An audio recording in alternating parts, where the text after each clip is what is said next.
All right, we're going to start off by looking at a simple function and make some predictions about it.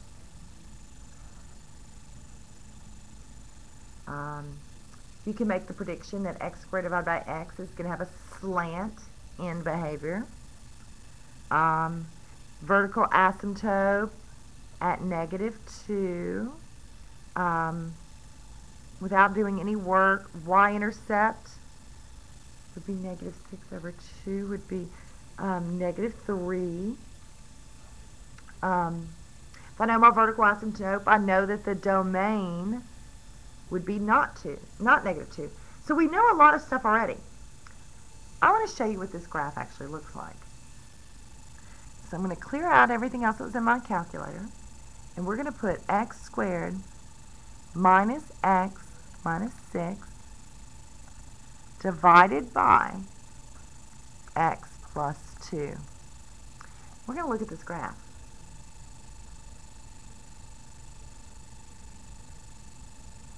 Heck, it looks like just a line.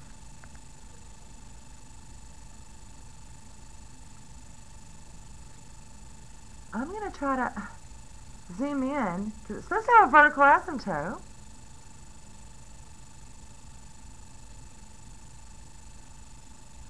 That's not helping. Zoom in.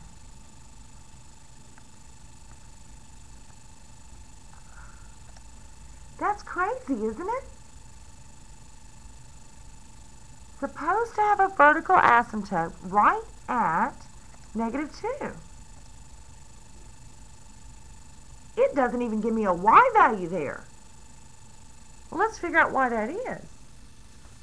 If I plug in -2 into this function, so let's find f of -2.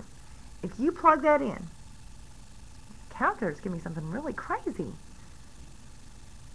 Minus a -2, whoops, minus 6. So that's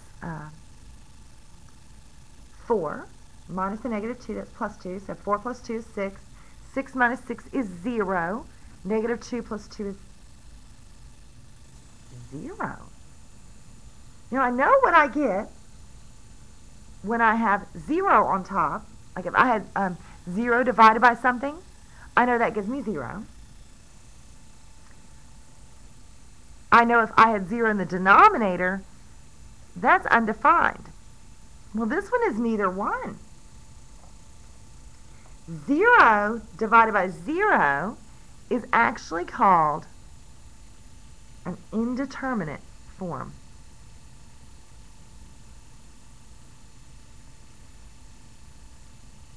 We don't know what it is.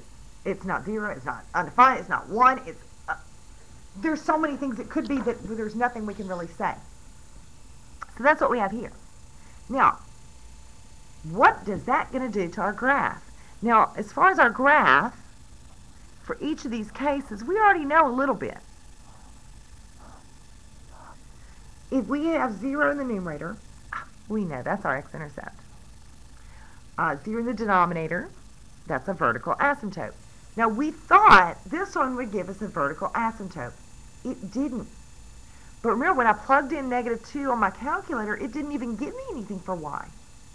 That's because on the graph, there's actually going to be a hole.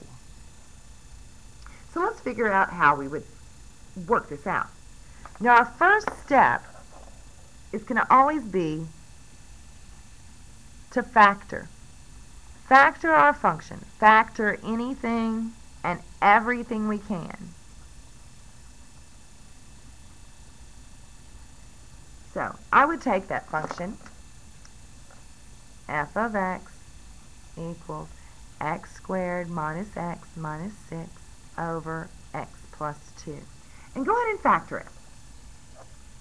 That's an easy one. It's going to give me x and x minus 3 and plus 2.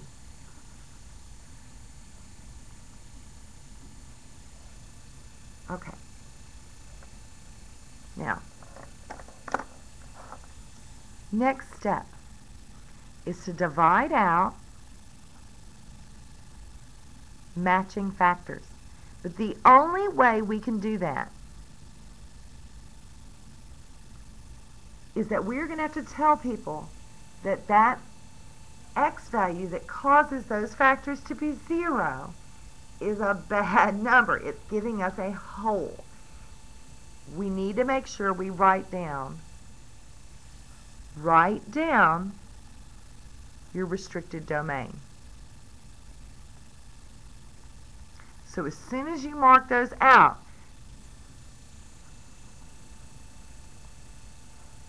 we want to write down our restricted domain with our simplified function. So when we divide those out, I agree they divide out. But there's a chance that those could have been 0, right?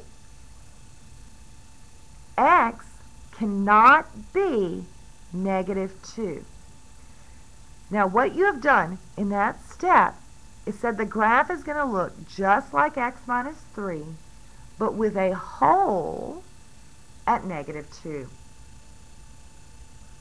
So when I graph this, I would literally graph it just like the line x minus 3, which has a y-intercept at -3, which we thought it would, has a slope of 1, and so it would be like a normal graph. But at -2, it is going to have a hole, which we represent by an open circle.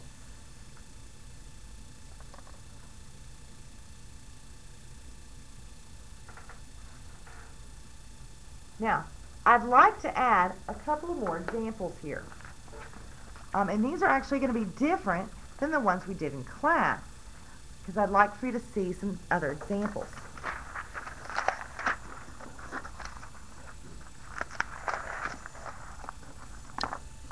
So let's look at example, here, let's call it g of x. Let's change it up. 3x plus 12 over x plus 4. So when I factor anything and everything, the numerator has something I can factor out. It's a 3. Get x plus 4, and then x plus 4. And I go ahead and put that denominator in parentheses. When I factor out what's in common, I'm going to be left with 3, but I better make sure I write down that x cannot be -4. On my graph, 3 is just a horizontal line at 3, but at x equals -4, I'm going to have an open circle. Why is there an open circle? Because there's a hole in the graph. The hole is caused by 0 divided by 0.